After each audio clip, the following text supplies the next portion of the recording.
There was a graveyard right beside our house. I never knew why the dogs barked so much. After midnight, the dogs started barking again. First one, then two, and then it felt like the entire graveyard was filled with some strange warning. There was something in their barking that made the inside of my chest turn cold. I was still standing by the window. Right beside our house, on the right side, there was a small old graveyard. During the day, it looked harmless enough, but at night, it became something else entirely. Dark, silent, and unnaturally alive. Our house was very old. It had belonged to my grandfather. It had a long veranda, damp walls, and in the middle of the night, the wooden doors would make sounds as if someone was slowly scratching them with their nails. I had grown up hearing these things. My mother used to say, "Don't move the curtain late at night. Don't look toward the graveyard." Back then, I used to laugh it off. I thought it was just another superstition from the older generation.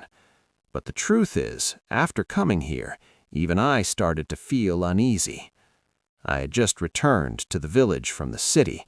Because of job stress, mental exhaustion, and a few personal problems, I had come to stay in this house for a while.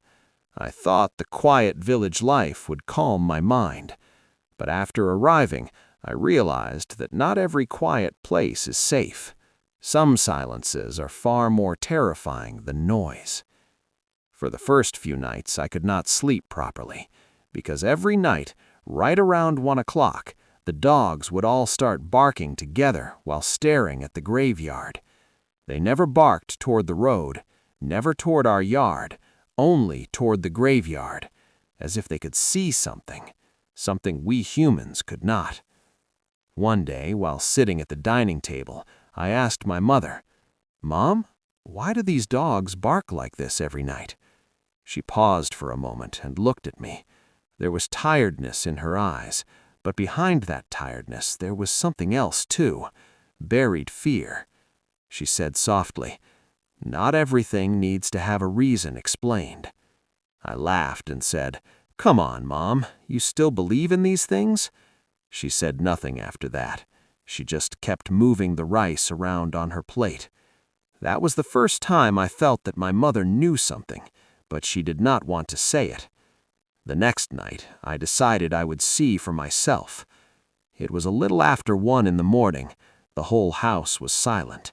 Only the wind slipping through the bamboo grove in the distance made a long whispering sound. I turned off the light in my room and pulled the curtain aside just a little. The graveyard was clearly visible. Half-moon light had fallen over a few old graves, leaving pale white patches across them. There were crooked gravestones, weeds, and a dead neem tree standing at one side. Everything was still, completely still. And then, all at once, the dogs screamed. I flinched. They were standing in the middle of the road, but none of them were moving forward. Their tails tucked, their ears raised, their eyes fixed straight into the graveyard. They were barking as if they had gone mad with fear. My heart began to pound hard. I narrowed my eyes and looked more carefully. At first, I saw nothing. Then, something white moved between the graves. My entire body froze. No, it was not a piece of cloth blowing in the wind. It was moving slowly, like a person, very slowly, as if someone was dragging their feet. In the moonlight, I could clearly see it, a figure wrapped in white cloth. Its head was lowered, its arms hung motionless by its sides, and the way it walked, it looked as though its body was still carrying the weight of the soil from beneath the ground. I could hear the sound of my own breathing. My throat felt dry as stone. I tried to convince myself it was a person. It had to be a person. Maybe someone insane, maybe a thief, maybe someone trying to play a cruel prank.